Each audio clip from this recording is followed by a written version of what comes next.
नमस्कार, स्वागत है आप सभी का 10 का एजेंडा देख रहे हैं आप और मैं हूं आपके साथ कृतिका। बुलेटिन की शुरुआत करेंगे बड़ी खबर के साथ झारखंड से, जहां पर हेमंत सोरेन की आज ईडी के सामने पेशी होगी। अवैध खनन मामले में सवाल जवाब ईडी से किए जाएंगे। ईडी करती हुई नजर आएगी। सुबह 11 बजे ईडी दफ्तर जाएंगे सीएम हेमंत सोरेन। विरोध प्रदर्शन की तैयारी में है इस वक्त जेएमएम कार्यकर्ता। तो बड़ी खबर आप तक पहुंचा रहे हैं। हेमंत सोरेन आज ईडी के सामने पेश होंगे और ईडी के तमाम सवालों के जवाब देते हुए हेमंत सोरेन आज नजर आएंगे, झारखंड के मुख्यमंत्री। तो बड़ी खबर आप तक पहुंचा रहे हैं झारखंड से। अवैध खनन मामले में आज सवाल जवाब होंगे हेमंत सोरेन से। ईडी के सामने आज 11 बजे पेश होंगे हेमंत सोरेन। सुबह 11 बजे ईडी दफ्तर पहुंचेंगे झारखंड के मुख्यमंत्री हेमंत सोरेन। वहीं आपको बता दें कि जेएमएम के कार्यकर्ता भी इस वक्त विरोध प्रदर्शन की तैयारी में हैं। तो इस वक्त की बड़ी खबर, हेमंत सोरेन से आज ईडी तमाम पूछताछ करेगी, सवाल जवाब करेगी। अवैध खनन मामले में ये सवाल जवाब होंगे सारे। और वहीं दूसरी तरफ आज जेएमएम विरोध प्रदर्शन करता हुआ भी नजर आएगा। इसी को लेकर जो पूछताछ हो रही है ईडी के द्वारा, उसको लेकर जेएमएम के कार्यकर्ता विरोध प्रदर्शन करते हुए नजर आएंगे। तो बड़ी खबर आप तक पहुंचा रहे हैं झारखंड से। हेमंत सोरेन की आज ईडी में पेशी है, ईडी के सामने पेश होंगे। सुबह 11 बजे का वक्त है जब ईडी के सामने पहुंचेंगे और अवैध खनन को लेकर तमाम सवाल हेमंत सोरेन से पूछे जाएंगे ईडी के द्वारा। देखना होगा कि हेमंत सोरेन क्या जवाब देते हैं और हेमंत सोरेन के जवाब से क्या ईडी संतुष्ट होती है, ये वाकई देखने वाली बात होगी।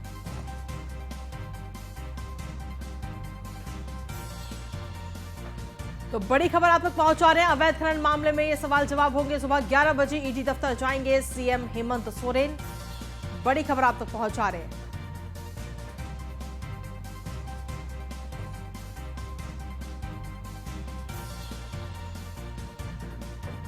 अगली खबर वाराणसी से, जहां पर ज्ञानवापी मामले में आज अहम दिन है। दरअसल आज कोर्ट की तरफ से फैसला आएगा पूजा की मांग को लेकर और नियमित पूजा अर्चना की इजाजत को लेकर दाखिल याचिका है और साथ ही एक धर्म विशेष के प्रवेश पर प्रतिबंध लगाने की भी मांग है। तो अब देखना होगा कि इसमें कोर्ट की तरफ से क्या कुछ फैसला दिया जाता है, क्योंकि पिछली सुनवाई में कोर्ट ने अपना फैसला सुरक्षित रख लिया था, जिसके बाद में अगली तारीख आज की दी गई थी 17 नवंबर, और आज 17 तारीख को कोर्ट की तरफ से क्या कुछ फैसला आता है, ये वाकई देखने वाली बात होगी। मामले पर आज फास्ट ट्रैक कोर्ट अपना फैसला सुनाएगा।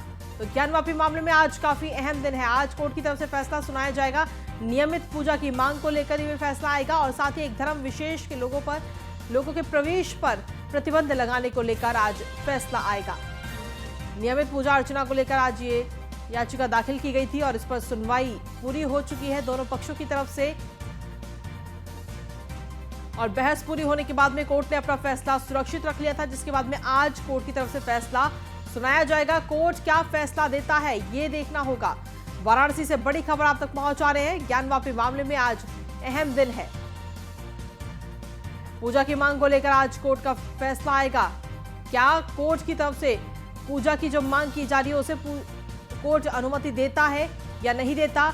इसके अलावा इसी याचिका में एक दूसरी और लगाई गई है याचिका, जिसमें कहा गया है कि एक धर्म विशेष के लोगों के प्रवेश पर प्रतिबंध लगाने की मांग की गई है और उस मांग को लेकर के कोर्ट की तरफ से क्या फैसला आता है, ये देखना होगा। लेकिन इंतजार करना होगा इसके लिए, क्योंकि लगभग दोपहर में 2:30 बजे करीब ये फैसला दिया जाएगा। 2:30 से 3 के बीच में ये फैसला आएगा। तो बड़ी खबर आप तक पहुंचा रहे हैं। नियमित पूजा अर्चना को लेकर के इजाजत को लेकर ये याचिका दाखिल की गई थी, जिसको लेकर बहस पूरी हो चुकी है और बहस पूरी होने के बाद में कोर्ट ने अपना फैसला सुरक्षित रख लिया था और आज की तारीख मुकर्रर की गई थी।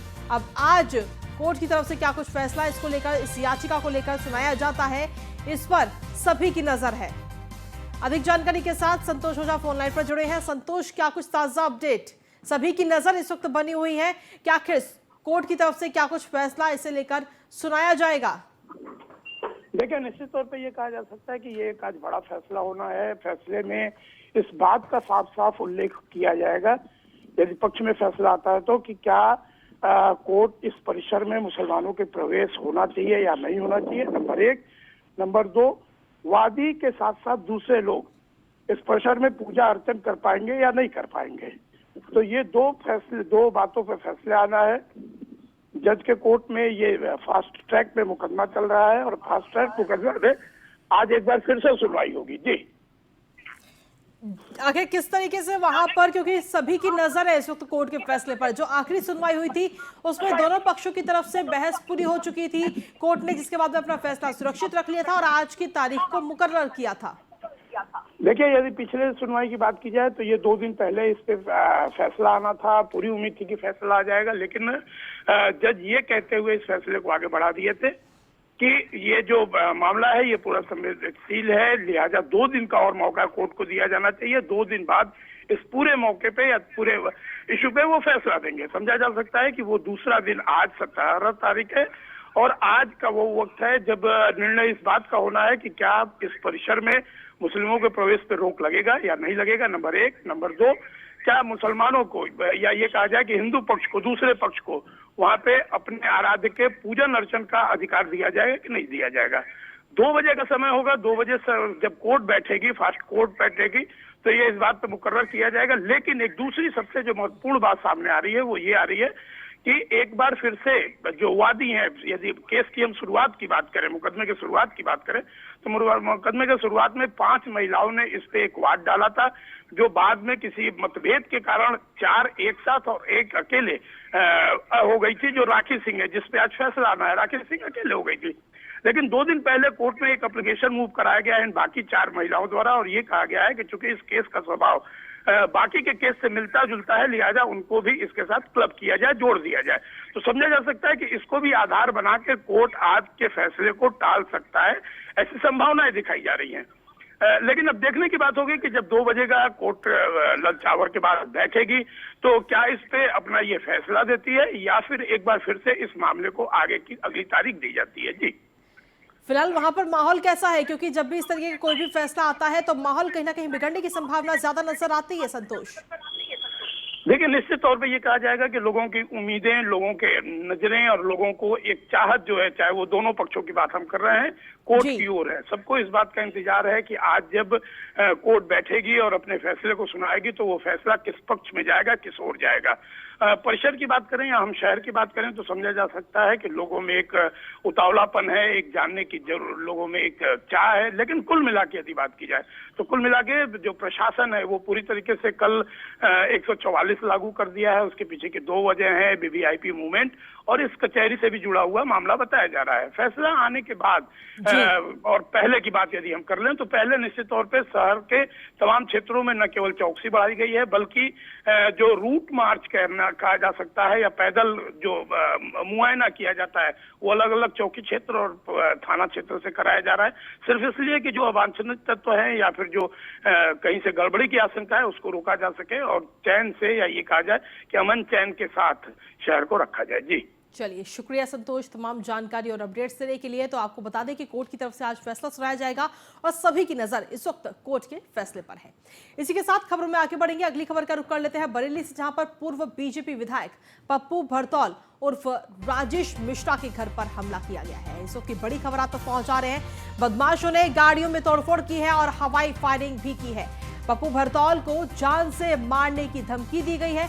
आपको बता दें कि पप्पू भरतौल के बेटे की तहरीर पर बरादरी थाने में पूरा मामला फिलहाल दर्ज कर लिया गया है। बरादरी थाना क्षेत्र के आशियाना कॉलोनी का ये पूरा मामला आप तक पहुंचा रहे हैं और ये पूरी घटना जो है वो भी सीसीटीवी में इस वक्त कैद हो गई है और लगातार ये तस्वीर भी आपको दिखा रहे हैं किस तरीके से बदमाश आते हैं, गाड़ियों में तोड़फोड़ करते हैं, फायरिंग करते हैं।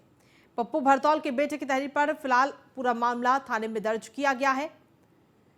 पूर्व बीजेपी विधायक हैं पप्पू भरतौल उर्फ राजेश मिश्रा, जिनके घर पर बदमाशों ने हमला किया है और साथ ही जान से मारने की धमकी दी है।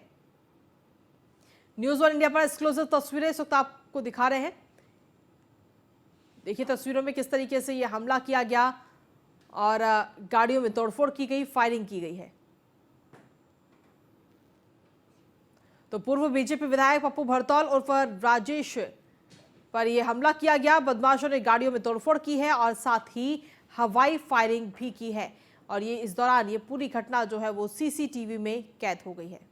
न्यूज़ वन इंडिया पर एक्सक्लूसिव तस्वीरें आप तक पहुंचा रहे हैं। बरेली की ये पूरी घटना इस वक्त सामने आई है।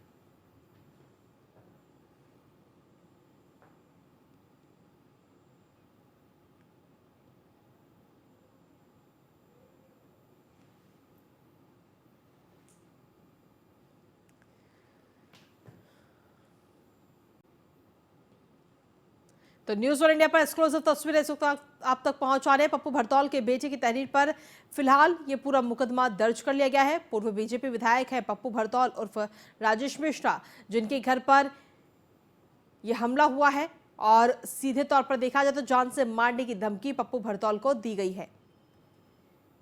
फिलहाल देखना होगा कि पुलिस क्या कुछ कार्रवाई करती है इस पूरे मामले में अब, क्योंकि ये सीसीटीवी भी इस वक्त सामने आ गए। सीसीटीवी फुटेज और न्यूज़ वन इंडिया के पास ये एक्सक्लूसिव फुटेज भी मौजूद है, जिसे हम लगातार आपको दिखा रहे हैं।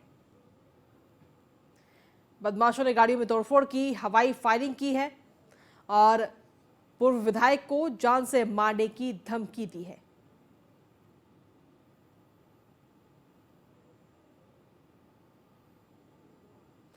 अधिक जानकारी के साथ अभिषेक कुमार जुड़ गए। अभिषेक, क्या कुछ ताजा अपडेट मिल रहे हैं इस पूरे मामले को लेकर?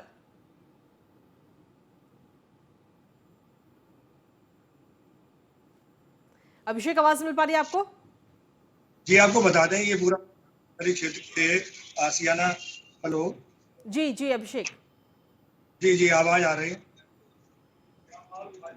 जी, आपको बता दें ये पूरा मामला जो है थाना बादरी क्षेत्र के आसियाना कॉलोनी का है, जहाँ पे एक अराजक तत्व के द्वारा बीजेपी के जो पूर्व विधायक हैं पप्पू भरतौल, उनके घर पे तोड़फोड़ की जाती है और साथ ही वो गाड़ियों में भी तोड़फोड़ करता है और साथ ही वहां पे पहुंचकर सारी घटना सीसी फुटेज में कैद हो जाती है।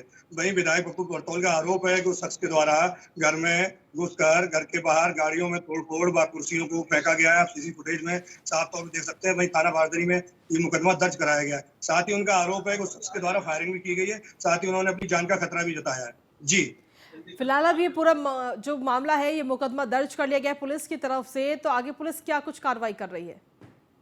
पुलिस जो है सीसी फुटेज के आधार पे मामले की गहनता से जांच कर रही है और जो भी साक्ष्य मिलेंगे उस साक्ष्य के आधार पे संभव कार्रवाई की जाएगी। फिलहाल थाना बारदरी में मुकदमा पंजीकृत कर लिया गया है। क्या बदमाशों की कोई पहचान अभी तक हो पाई है अभिषेक? जी, आपको बता दें पुलिस बकायदा सीसी फुटेज के आधार पर बदमाश की पहचान करने की लगातार कोशिश कर रही है और वहीं पुलिस का कहना है जल्द ही गिरफ्तारी की जाएगी। चलिए, हमारे साथ में पूर्व विधायक पप्पू भरतौल इस वक्त खुद जुड़ गए हैं फोन लाइन पर। पप्पू भरतौल जी, जानकारी मिली है कि इस वक्त आपके घर पर हमला किया गया है और साथ ही जो गाड़ियां खड़ी थी बाहर उनमें तोड़फोड़ की गई, हवाई फायरिंग भी की गई है। ये घटना जो है वो ये घटना तो सत्य है जी, सही है। तो जो फायरिंग हुई वो घर के बाउंड्री किनारे से हुई और बाकी वो एक अंदर पर्सन तक अंदर आ गया था। ये घटना सुबह 5:12 की बात है। जी जी भरतौल जी, लेकिन जिस तरीके से वीडियो भी हम लोग देख पा रहे हैं, क्या किसी व्यक्ति पर आपको शक है? आखिर कौन ये बदमाश थे? क्या कोई आपसी रंजिश या कोई दुश्मनी इनसे? नहीं, कोई रंजिश किसी से नहीं है, कोई दुश्मनी भी नहीं है, किसी व्यक्ति से कोई दुश्मनी नहीं, कोई रंजिश नहीं। अगर कोई रंजिश नहीं है तो आपको धमकी किस बात पर दी गई? राजनीतिक लोग हैं जी, इस राजनीतिक में विरोधी लोग होते हैं, उसी राजनीति को देखते हुए बढ़ती हुई लोकप्रियता को देख करके चाहते हैं कि एक ही बड़ा मामला समाप्त कर दिया जाए। ऐसे लोग हैं। अब किसी के माथे पे नहीं लिखा, कितने लोगों को पहचानेंगे? आखिर कितने लोग थे पप्पू जी? ऐसा कि बाहर गाड़ी खड़ी थी, एक ही आदमी अंदर आया था परिसर में। जी, अंदर परिसर में एक ही व्यक्ति दिखाई पड़ रहा है, क्योंकि सुबह 5 बजे टाइम पे कोहरा था, लाइट ऊपर जल रही थी। अगर साइड से लाइट जलती तो उसका चेहरा समझ में आता। 2 मिनट अंदर रहा परिसर के, 2-3 मिनट, और तुरंत ही फिर वो चला गया, गाड़ी में तोड़ के और कुर्सी तोड़ के निकल गया गाली गलौज करता हुआ। जब तक लोग निकलते तो तब तक वो जा चुका था। उसको ये पता कि मैं 5 बजे पहले जाता हूँ सुबह वॉकिंग करने, तो पहले उन्होंने इंतजार किया मेरा कि मैं बाहर नहीं निकला, तब वो अंदर आया। या उन्हें लगा कि मैं पहले चला गया हूँ, लगे तो पहले से ही हूँ जी। इतना क्रम में यहीं से मेरा गांव भी पास में है 2 किलोमीटर पे, वो गांव भी चला जाता हूँ टहलते हुए, तो वो गाड़ी लेके गांव की तरफ भी गए। लेकिन मिलिट्री परिसर बराबर है, मिलिट्री के अंदर से ही मेरे गांव के लिए जाते हैं। हालांकि मिलिट्री कोई रोक टोक नहीं है, जी आम आदमी आ जा सकता है। तो हमारे कैमरे में एक व्यक्ति दिख रहा है, मिलिट्री के कैमरों में भी गाड़ी की लाइट दिख रही है, आदमी नहीं दिख रहा था। जी ज्यादा कोहरा होने की वजह से तो गाड़ी की लाइटें तो दिखी है उसमें, ठीक है, आदमी नहीं दिखा। ठीक है, शुक्रिया सर हमारे साथ जुड़ने के लिए, तमाम बातचीत करने के लिए। हमारे संवाददाता अभिषेक भी लगातार हमारे साथ बने हुए हैं इस वक्त वहीं से। अभिषेक, जिस तरीके से अभी हमने खुद ही बात कही, तो उन्होंने सीधे तौर पर कहा है कि कुछ जो राजनीतिक लोग हैं वो कहीं ना कहीं हमला करने की कोशिश में थे, और क्योंकि उनको पता था कि पप्पू भरतौल का समय है सुबह टहलने का 5 बजे का, और इसीलिए वो उस वक्त आए थे।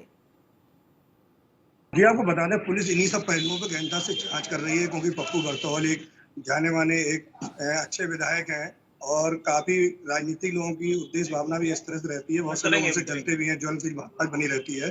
इसके चलते जिस तरह से तोड़फोड़ की अराजक तत्व के द्वारा जैसे घुसा गया है, तोड़फोड़ की गई है और एलानिया इस तरह से ही अराजकता फैलाई गई है, पुलिस इसीलिए इन सारे पहलुओं पर गहनता से जांच कर रही है, पुलिस जानने की कोशिश कर रही है, जल्दी गिरफ्तारी भी की जाएगी। पुलिस का कहना है जल्दी गिरफ्तारी करके पूरे मामले का खुलासा किया जाए। चलिए, शुक्रिया तमाम जानकारी देने के लिए अभिषेक। तो ये पूरा मामला सामने आया था, हालांकि अब देखना होगा कि पुलिस इस पूरे मामले में कब तक कार्रवाई करके बदमाशों को गिरफ्तार करती है।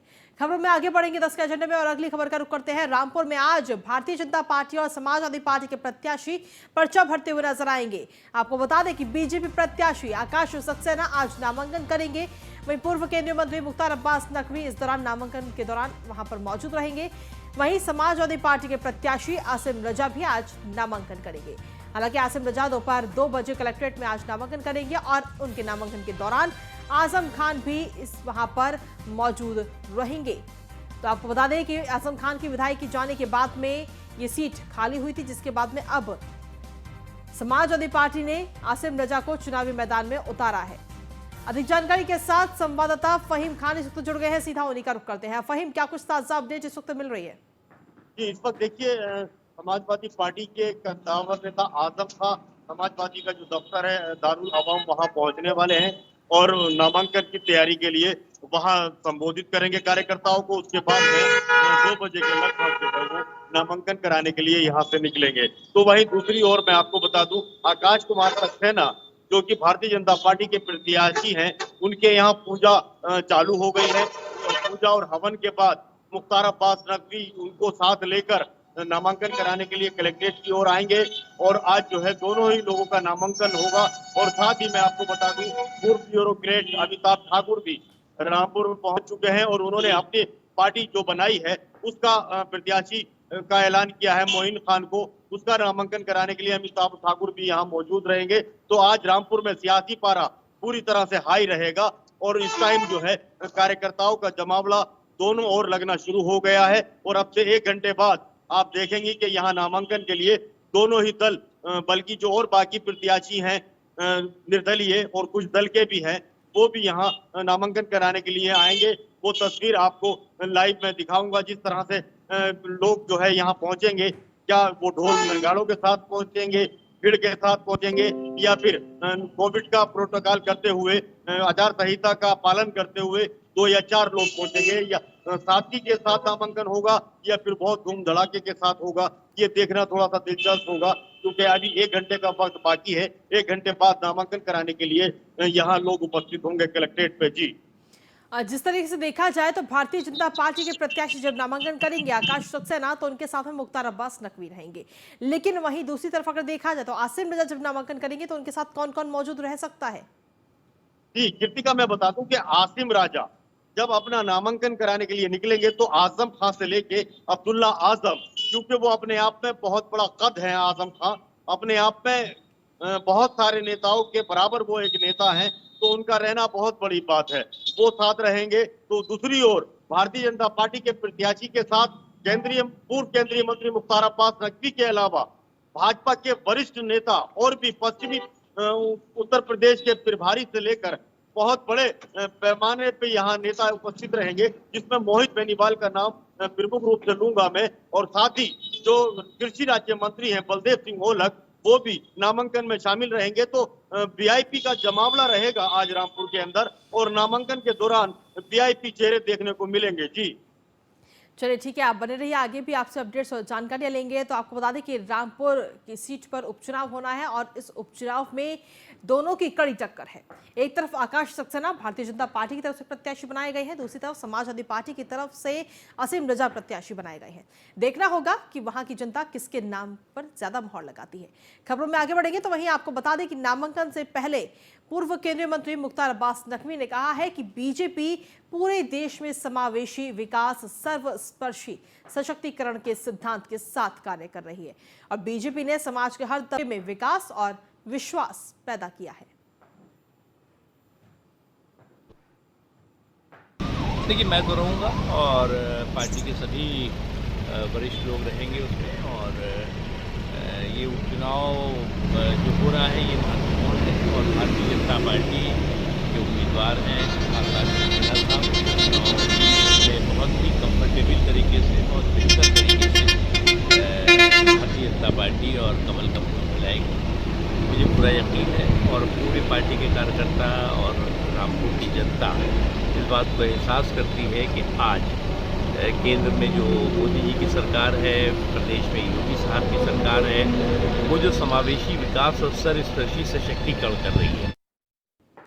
और अगली खबर अभी रामपुर से, जहां पर भारतीय जनता पार्टी के प्रत्याशी आकाश सक्सेना ने एक पत्र लिखा है। ये पत्र निर्वाचक रजिस्ट्रेशन अधिकारी को लिखा गया है, जिसमें आजम खान का नाम वोटर लिस्ट से काटने की मांग आकाश सक्सेना ने की है। आरपी एक्ट का हवाला देते हुए वोट देने के अधिकार से वंचित करने की मांग आकाश सक्सेना ने की है और ये उस पत्र की तस्वीर भी आपको दिखा रहे हैं।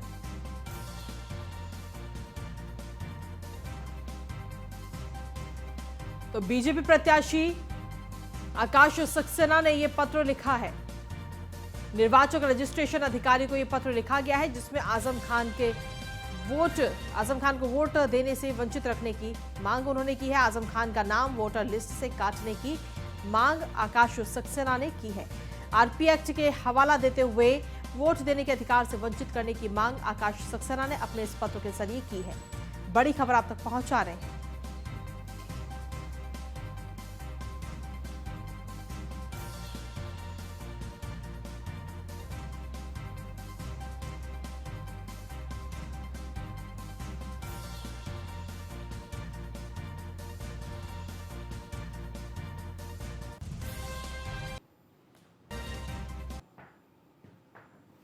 और चलिए 10 का एजेंडा में अब अगली खबर की ओर रुख कर लेते हैं। मैनपुरी और खतौली उपचुनाव से जुड़ी इस वक्त की बड़ी खबर आप तक पहुंचा रहे हैं, जहां आज दोनों ही सीटों पर नामांकन का आखिरी दिन है। बीजेपी प्रत्याशी राजकुमार सैनी आज नामांकन करती हुई नजर आएंगी। वहीं सपा और आरएलडी के संयुक्त प्रत्याशी मदन भैया से जिनकी टक्कर होनी है। 5 दिसंबर को मतदान होगा और 8 दिसंबर को नतीजे आएंगे। आपको बता दें कि विक्रम सैनी की पत्नी है राजकुमार सैनी, जिनको भारतीय जनता पार्टी ने इस बार चुनावी मैदान में उतारा है प्रत्याशी के तौर पर। और वहीं समाजवादी पार्टी और आरएलडी ने संयुक्त प्रत्याशी को चुनावी मैदान में उतारा है। मदन भैया को चुनावी मैदान में उतारा है और अब इन दोनों की कड़ी टक्कर होगी। देखना होगा कि वहां की जनता किस पर ज्यादा भरोसा जताती है। तो आज बीजेपी प्रत्याशी राजकुमारी सैनी अपना नामांकन करती हुई नजर आएंगी। सपा आरएलडी संयुक्त प्रत्याशी मदन भैया से उनकी सीधी टक्कर होगी। 5 दिसंबर को मतदान होगा और 8 दिसंबर को नतीजे आएंगे।